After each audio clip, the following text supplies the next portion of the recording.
Hello, all, and welcome to another episode of Your One Black Friend. I'm your hostess, Jolie, or you can call me Joe. So today's episode, we're going to talk about the power of ignoring shit. The power of ignoring shit. You ever heard the expression, ignorance is bliss? I'm going to take that and we're going to run with it. We're going to modify it a bit, and we're going to say ignoring shit is bliss. Now, where does this come from?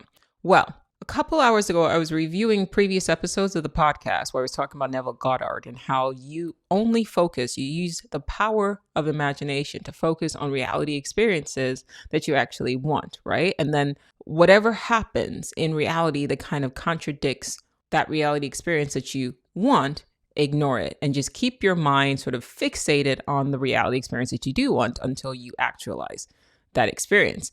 Now, it sounds good on paper. But I received several questions, people asking, well, how do you do that? And the only answer I can come up with is you literally just have to train your mind to ignore shit. Just ignore shit. It sounds crazy, right? Like, just ignore it? Yeah, just ignore shit. It sounds crazy. It sounds slightly delusional. What do you mean just ignore shit? But I guess I figured it would expanding on the podcast. Ignore shit.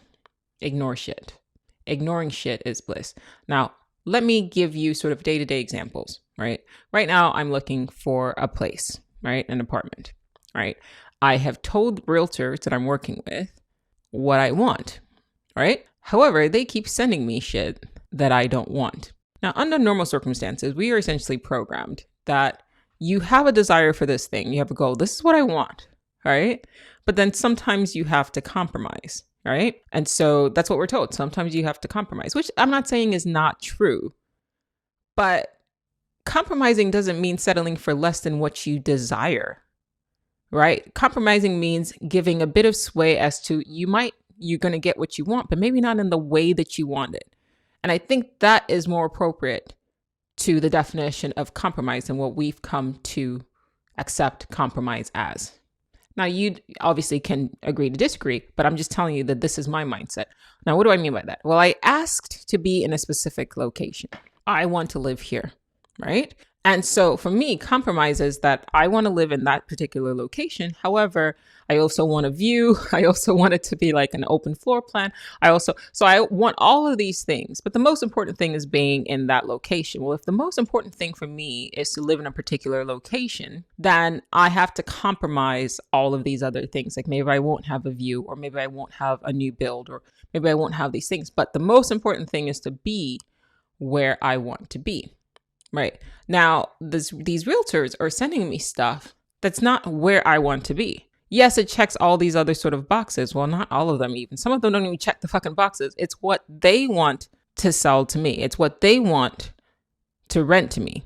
Right? Now, most people, when they think compromise, they think, okay, well, I guess I could let go of where I want to be because, well, I don't know, I'm not finding what I want, or maybe there's all these other things. And that's how we compromise, but we compromise wrongly. All I keep telling myself and the realtors is that's not where I want to be. There's plenty of options where I want to be. Show me the things that are where I want to be. Anything else you're sending to me, I will ignore because I'm not willing to take and waste the mental space to look at something that I've already said isn't where I want to be. And if it's not where I want to be, then it's not what I want. If it's not what I want, then I'm not going to focus the light of my imagination, the power of my imagination into actualizing that reality experience, because now I'm going to end up living somewhere that I've already said I don't want to live. Do you get what I mean? So it serves me that whenever I get things that aren't where I want to be, it serves me to ignore that shit.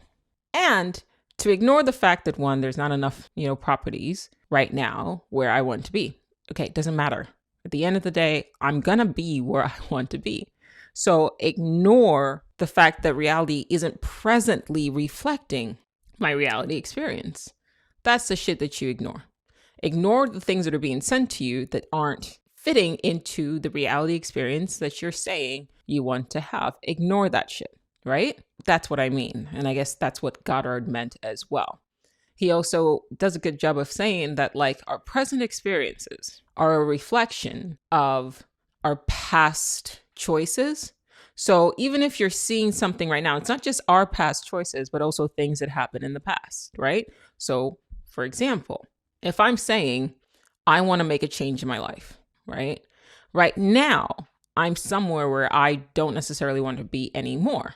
Not me specifically, I'm just saying like in this situation or in this example. That means that right now I'm not where I want to be anymore. But just because I made the decision in my head that, okay, I want to be somewhere else, doesn't mean that all of a sudden reality is just going to magically, change. I'm going to wake up one day and now I'm going to be in a new place. Every day I'm going to have to stay in this place because what I'm experiencing right now is a result of my past actions and my past choices. It's not that I won't get to where I'm going once I made the decision. I just have to allow the time for that change to take place while putting in actions that I will eventually and inevitably reap of the reality experience that I've said that I want to have, which is to move somewhere else. And that's going to take time. I talked about this in So You're Living in a Simulation.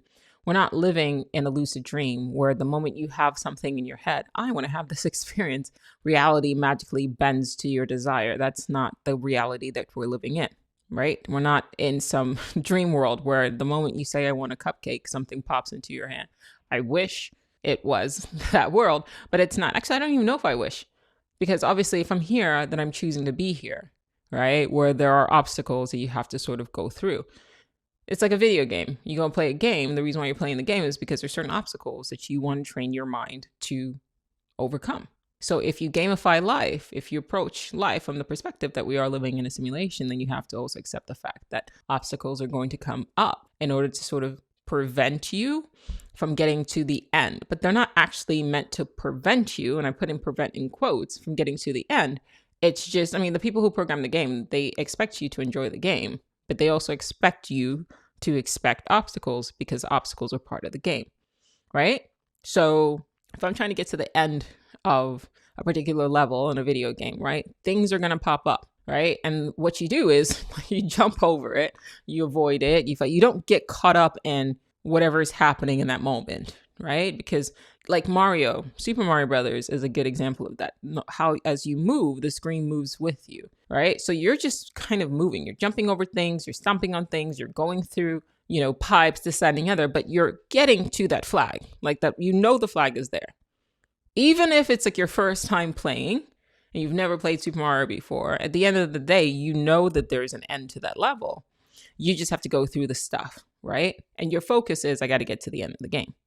Right? So a Koopa drops down, ignore that shit, stomp on that shit, like fireball that shit, right? You're doing the things that you need to do, and eventually you kind of get to where you're going. Now, saying all that as a baseline, why is this episode necessary if I've talked about it several times? Well, one, because repetition is how we learn. Like these are concepts that I've talked about for like over a year, maybe 2 now. And it didn't really, really click for me until today when I started weaving in these examples. Okay. So here's another example, more pertinent to what we're discussing today. I was sort of ear hustling on a conversation between a woman and her husband, right? So they were kind of arguing about him attending his mother's like 60th birthday party, right? So it was a surprise birthday party and he was super busy with work and he only had enough time to show up at the party for that day. And then he had to turn around and go home. And the wife was like, I think when the surprise happened and the mother showed up, the mother was surprised to see him and was like, are you going to stay for an extra day? And he was like, I'm not, because like I could literally only get away for today, but I didn't want to miss your party. And like the mother got visibly upset, right? And so the wife was saying like they should have stayed, right? Because the mother got visibly upset and the wife was upset at her husband because he saw his mother get visibly upset and then just ignored that shit. And she was like, that's essentially the problem with him and with their relationship, is that he'll sense that somebody's upset about something, but then them being upset doesn't make him change his plans, right? Like he's already set this goals and like it seems to be like a certain level of like mental inflexibility. Once he says he's going to do this thing, if somebody is sort of having an emotional reaction around him, he just ignores it and sticks to the plan. And At first, when I was listening to the conversation, I actually sided with the wife because I was like, yeah, that's low key fucked up. Like, if I went to like a birthday party for my mom and like she was like, are you only staying for today? And I was like, yeah. And then she got like upset, I would change my plans because I don't want my mom to be upset. So I would, I'd call up and see if I could fly me in Southwest. Like, you can probably book it the next day without, too much penalty or whatever. But I'm moved by other people's emotions because I'm empathic, right? And it's not to say that this individual, I mean, from what I could see, like they didn't seem cold or anything like that. They were warm people. It's just that, and I asked, I was like I said, I jumped in the conversation. I didn't do anything. I was just curious. And I was like, did you see your mother upset? And they were like, yeah, like I did. But I mean, I could only do what I could do. And I was like, well, physically, you could do more. Like, was there anything stopping you besides work from staying the extra day? And they're like, no, but like, I have to work. And so I, at the time, understood the wife's perspective because it's like, well, some things are more important than work. But the more I thought about it, the more I realized, like, first of all, this individual is like very successful, like 10 times over. They're extremely successful people. And part of how they accomplish their goals is that mindset that they set a goal. It's like bullseye, there's a target. I'm going to do this thing. And no matter what comes in the way of that between them, they ignore that shit because ultimately they're there to achieve a particular goal, which is how come they end up sort of being successful. This is why they are successful individuals. It's not to say that if you don't have that sort of ego-eyed focus on a goal, that you won't be successful. But I have observed this person who's done really well for themselves for most of their lives. And it might be a dual-edged sword. Like on one end, maybe personal relationships suffer because of that focus. But on the other end, they're successful at pretty much most things that they put their minds to. Now, I will say this, are the emotional relationships, personal relationships suffering if at the end of the day, they still showed up? See, that's something worth focusing on. They showed up for their mother's 60th, but it was when the mother appeared to ask for more and then attempted to use some like an emotional, I don't want to say manipulation because that's too heavy-handed, but they tried to use the emotions or they expressed an emotion with the like desire to get them to stay longer. That was when this person set a boundary and was like, no, like I can't, like I literally cannot, like this is what I'm willing to give and I will do no more. I like learning from people who move in ways that I wouldn't normally think to move, right? And like I said, I asked this person, did you observe the emotional change in their mother? And they were like, yeah. And then I said, well, what did you do? And they were like, I mean, I just ignored it. Like, it's not to say that person's emotional reaction or his mother's emotional reaction was invalid. It was just, well, I'm not going to allow that to like make me change my mind. So it's a very tricky situation. And I think most people wouldn't move in that way. But I also think most people are easily swayed this way and that based on sort of what is happening, around them or how people sort of interact with them. They have a goal. That's it. Anything trying to pull you in, anything saying in your mind that you're this and you're that, ignore. Your internal monologue trying to say, well, do you have them? No, I don't. I've set these goals. I will achieve these goals. If it's an emergency, a true emergency, not somebody trying to bend reality so that their needs are met, which would require me compromising meeting my own needs. If it's a true emergency, then clearly that emergency gets moved to the forefront. But just like to bring up the gentleman and his mother, he was already there. She wanted more. He made the decision that his needs were more important. And despite her emotional sort of ploy to get him to basically acquiesce to her needs, he stood firm in, look, I'm already here. And that's all I'm prepared to give. Now, how many of us are in situations with our family members where we don't set tight boundaries like that? I'll say that again. How many of you guys listening to this are in situations with family members that are similar, where we're not setting tight boundaries to the point where you end up in an enmeshment with somebody simply because you're born into the same family? How many people are stressed out by their family members because they don't know how to set clear boundaries? And you don't know how to set clear boundaries, and their expectations of your behavior to them crosses a line. And how many of you can say, I've done the best that I can, and hold fast to that and ignore the noise? Ignoring shit is bliss. I'm not saying you neglect. I'm saying once you've done what you need to do, right? Anything else is noise. The other part of this is to go back to, or to tie it back to, achieving your goals and success, right? You said, I want this. I want to accomplish this. And I should say that none of this works if you don't have a clear goal in mind. Because that's something I noticed. Like, I was like, okay, I'm excited to try this thing, right? But then it's like, what are my clear goals? It's not my goals. It's what are my clear goals? Like, clarified, specific goals. This is what I want. You can do this too when you're dating. If you're looking for a partner, it helps to not just waffle into a situation and go, well, we'll just see how it goes. What are you kids saying? We'll just playing it by ear or whatever, right? It helps to go in with intention. I want a partner that does this, that meets this, that moves with this. There are things that you can compromise within that search, right? So quality of heart is super important. Kindness, compassion, being caring, being sweet, being forgiving, being flexible. Those are your core things. Those should be as core to you as me saying, I want to live in this particular location. What you can compromise on are things like they've got to be 6'4". They've got to have a six pack. They've got to have blue eyes, like those things like that, right?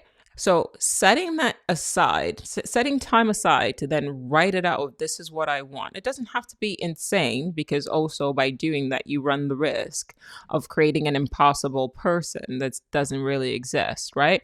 That's why I said the core values, right? Open-minded, spiritually inclined, like those sort of things. Let that be your core. And then from that point on, that is your goal.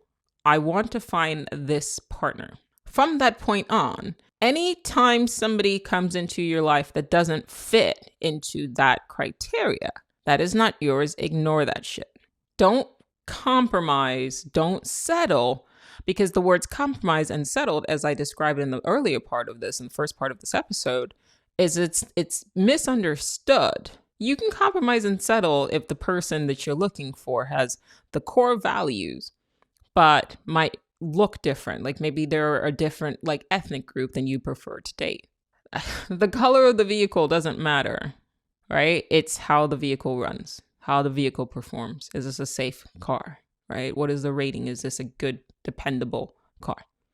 Its color or the shape of its fucking headlights doesn't fucking matter. I don't know why this is still a conversation in 2023.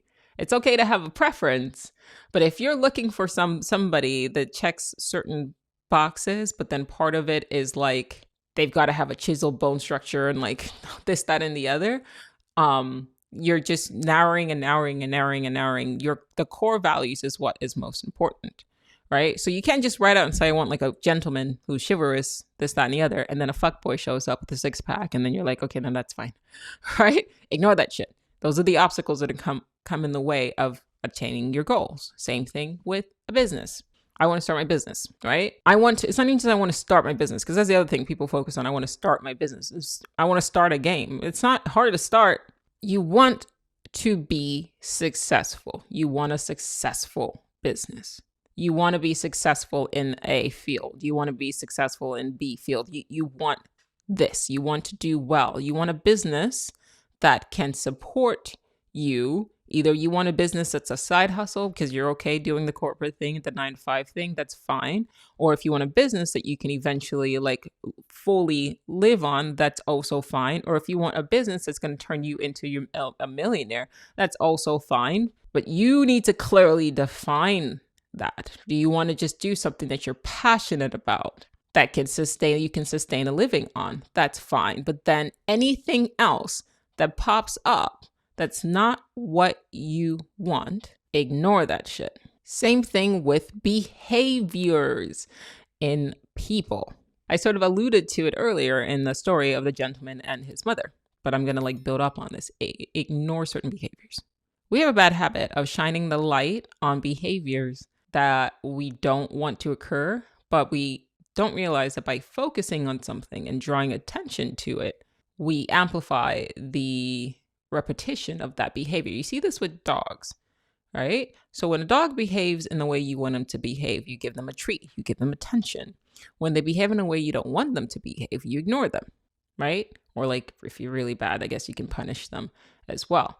But they say you shouldn't do that because that negative reinforcement is still a type of reinforcement and you're giving them attention and they could end up doing bad things just for your attention. Attention is incredibly powerful. I need you to really sit with this. If you take nothing else out of this episode, understand the power and value of attention.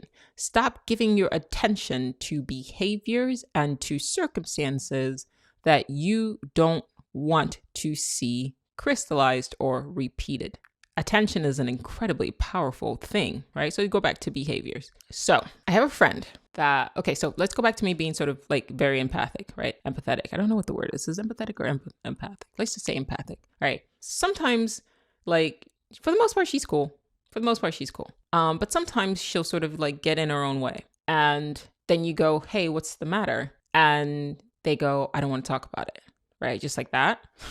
I don't want to talk about it. And so I've got a bad habit because I could like feel that there's a problem, right? And so I'm like, well, there's clearly a problem. Like, look at you, like you're upset. Like, what's wrong? Just talk to me. Let's talk it out. Like, we're friends, let's talk it out. And then you just go, I don't want to talk about it. Just very dramatic like that. And so then you end up in a situation you're trying to like draw attention from them.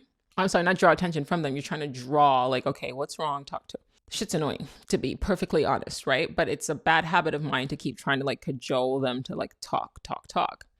And then I noticed that my husband does something. Like if I'm upset about something, right?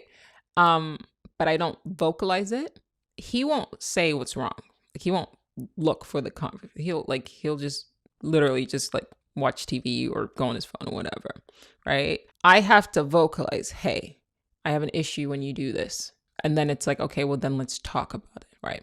And I noticed this in people's relationships as well. Women really do this, and we need to work on that. This sort of passive aggressive thing. I'm not passive aggressive. I can be more aggressive than passive, to be perfectly honest.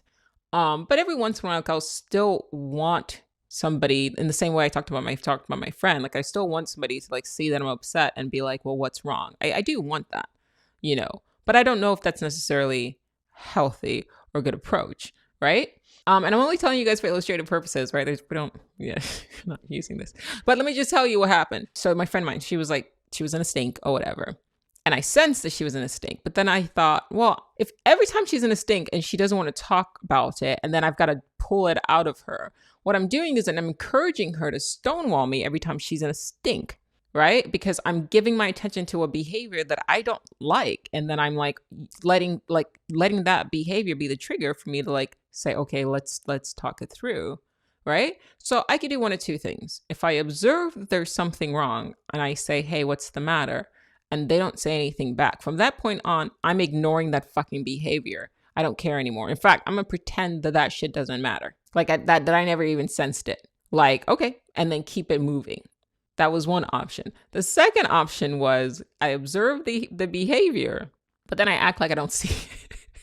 And then me being devious, I was like, well, considering how many times I've had to pull bullshit out of this person, let me try the latter. And so what I did was I decided, I saw that they were upset, and then I just pretended that I couldn't tell that they were upset and just went about my day. I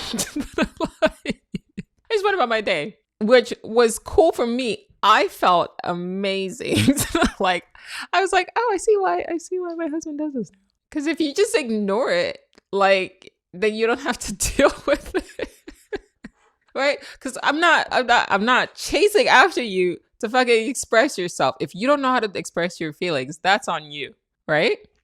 And so finally, I think at the end of the day, they were like, well, it really upset me when you did that. Oh, now you can talk. Okay, great. Let's talk about it. And so I learned something very effective that day. Ignore the bullshit. Ignore behavior. Stop giving attention to things that you don't like. Same thing with even your thoughts.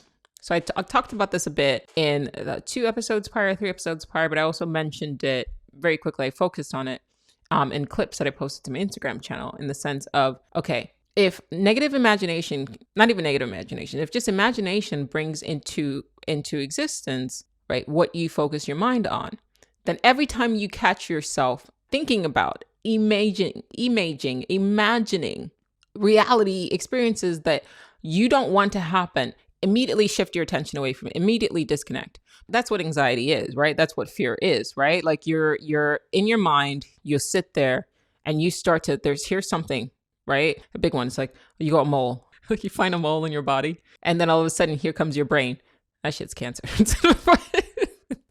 We've all done this. We've all fucking Googled WebMD and found some like random thing on our body that's going to kill us, right? And then now you're creating the image, you're imaging, like, worst case scenario, this thing is actually something fucked up that's going to take you out. And then you're seeing that, you're visualizing that, you're looping. Stop doing that, right? Stop doing that. The moment you catch yourself creating, stringing along, fucking graphic designing a fucked up reality experience for yourself, and you're like focusing on visualizing, and then your heart's racing, you're feeling weird, you're sweating, you're like, okay, now what am I going to do? Like, disconnect from that, ignore that, shift your attention to something else. If you've got a mole that you're worried about, instead of creating images in your head of you dying horribly, go and get checked out. You ignore the thoughts around it, because that does not serve you in any way, shape, or form. Just go and get it checked out. You don't need to sit there and play this thing in your head and then like zone out the way we zone out, and then just start visualizing it and then looping it and looping it and looping it. If you're that concerned about it, go and get it checked out. If you're not that concerned about it, then how does it serve you to just spin negative stories and visualize yourself dying in some fucked up way? I don't know if we think that by sitting and doing that, it's going to, like, I don't know why we do that. Honestly, we need to really sit with this. Why do we do that? I was watching Doctor Who with my daughter, and there was a scene, I think the episode's called The Hungry Earth. We're rewatching it. We went all the way back to like Christopher Eccleston. And now we're up to Amy Pond and Matt Smith, like their interaction. Anyway, so Amy gets like, she's in the ground. She starts getting sucked in by the earth, right? And the doctor says, like, whatever you do, don't panic. Just relax. We'll figure out a way to get yourself out of it. And I was like, that's true though. Because if you're in a situation where the earth is literally sucking you in, the worst you could do is panic. And also, what the fuck does panicking do? Right? So any thoughts that you're having of, oh my God, I'm about to die, how does that help you? When you're in a situation where literally you need your mind focused on a solution as quickly as you possibly can get, sitting there and looping, like what's causing you to panic? It's these thoughts, this negative imagination of like how you're going to get eaten by the earth and what's not. None of that is serving you at that moment. If anything, your mind needs to be clear, and it shouldn't be focused on the worst possible case scenarios, because the moment you focus your attention on that panic will cause the fear, the thing that you're afraid of, to occur. Like you will crystallize, you will manifest, you will actualize that reality experience that you're allowing your mind to sort of spin in your head. That does not serve you. What you should do instead is ignore that. Ignore the fear, right? Okay, you're in a hole, it's pulling you down, right? Okay, I need solutions. So you've got somebody who's holding their hand out. You focus all of that energy into holding on to them and then getting yourself out of that situation, right? Now, obviously, we're not in Doctor Who. We are in the real world. So how does that apply to us in the real world? It's the same thing. In little day-to-day situations, when you catch yourself sort of fretting or negative imagining, ignore that. Literally ignore everything that's not what you want. Any thought that's not what you want. Disconnect, push that shit away. Focus instead on, what do you want? This isn't going the way I want. Okay, that's great. What do I want? I want to go to California. Tickets are expensive. I don't give a fuck. I want to go to California. How do I get tickets? Tickets aren't impossible. They're just expensive, or they're just more than what you're willing to spend right now. So either you figure out a way to make more money, or you figure out a different way to California. But your focus should be, I want to go to California. Your focus should not be, tickets are too expensive. I can't afford to go to California. The can't afford part, people go to California all the time. You're a people, you're a person, you want to achieve a goal, focus on that, right? How can I get to California? Not this isn't, ignore that shit. Okay, tickets aren't too expensive. Tickets are this price. You may need to compromise on how you get to California, but the end goal is I want to get to California, right? Maybe you don't need to fly, a particular class. Maybe you just need to take the Greyhound and enjoy, the road. How does that? Maybe you rent a car, but your focus shouldn't be the negative. It should be always you redirecting, always you shifting your attention back to, okay, how do I accomplish this? I've talked about my art, right? Same thing with galleries, right? I want to sell my art, right? I've sold some on my own, but I want to sell my art, more of my art, right? So I went to go talk to this gallery. This gallery said, no, ignore that shit. I didn't say my goal is I want to sell my art through this gallery. I might end up opening my own shit, right? The goal is I want to sell my art. This gallery said no, ignore that. This gallery said no, ignore that. This said, okay, no, or maybe not today, or this, that, and okay, I'll come back and revisit. This is the path I'm going. Does that make sense? Right? There is power in ignoring shit. The same thing even with focus. There's something I've been kind of griping about with social media.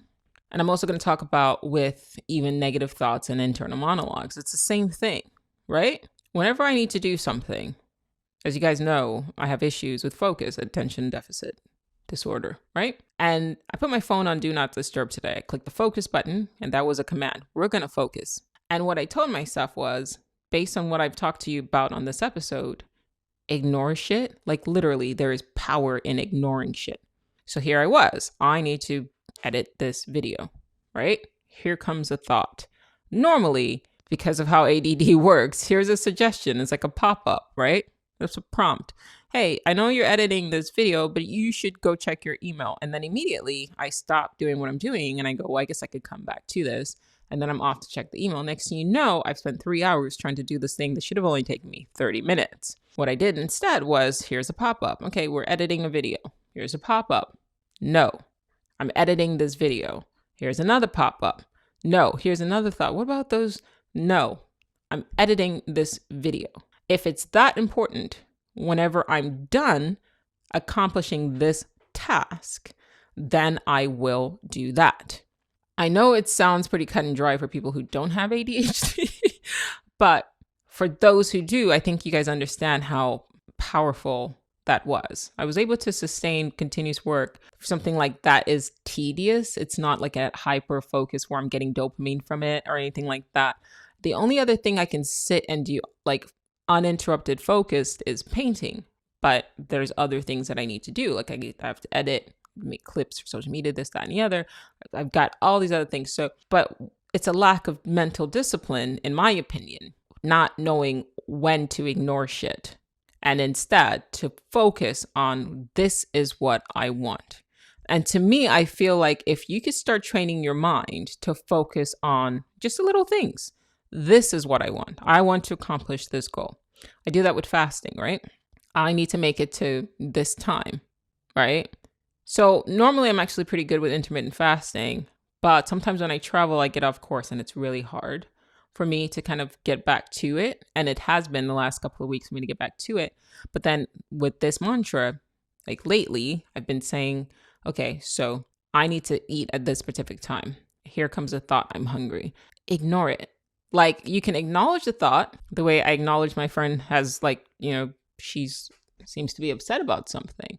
You don't have to act on it. Just ignore it. Like, okay, well, that's great. Think about okay, I break my fast at 2:00. 2:00 is a location and time. That is a goal that I want to accomplish. Fast till 2. That means that anything else is an obstacle. Anything that tries to take me off of making it to 2:00 without eating is an obstacle.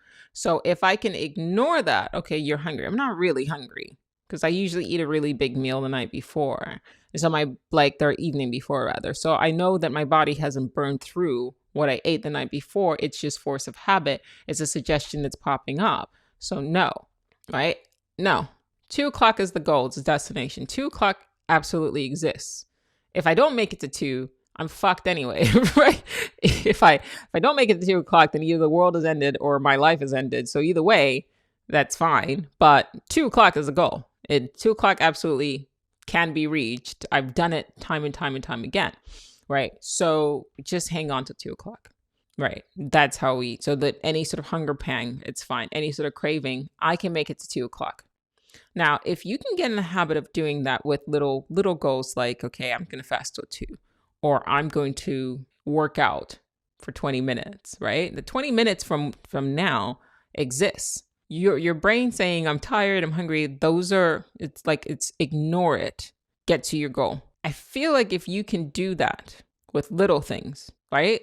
For the last 2 weeks, I've been jet lagged, but I also ate a lot when I was traveling, and I was like, I want to cook. I don't want to order out anymore. And so even when I'm jet lagged, I get up and I still cook, right? Because I know at the end of all of the actions I put into place, there's a beautiful meal that I prepared that I know what's going into my body.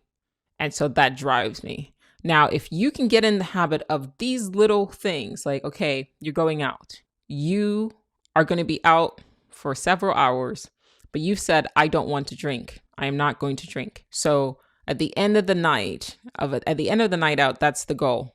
And the goal you're hoping to accomplish is we're not going to drink at the night out. Well, let's say you're going to get back home at like 2:00 in the morning and it's like 10 o'clock at night, right? So all you have to do is make it from 10 to 2, right? Here's an obstacle. Hey, you want to drink? No, thank you, right? Are you sure? I'm sure. And then here comes people talking to you and they're like, no, you sure? Like this, that, and the other. Da-da-da-da-da. Ignore that shit. Keep your mind ego focused on 2:00. Not saying that after 2 you become an alcoholic. It's just saying that at the end of the night, if it's hard for you to go through a night out, right? You're not drinking at home. You don't drink at home. It's the night out part that's the problem. Then use this to help you achieve these sort of micro goals.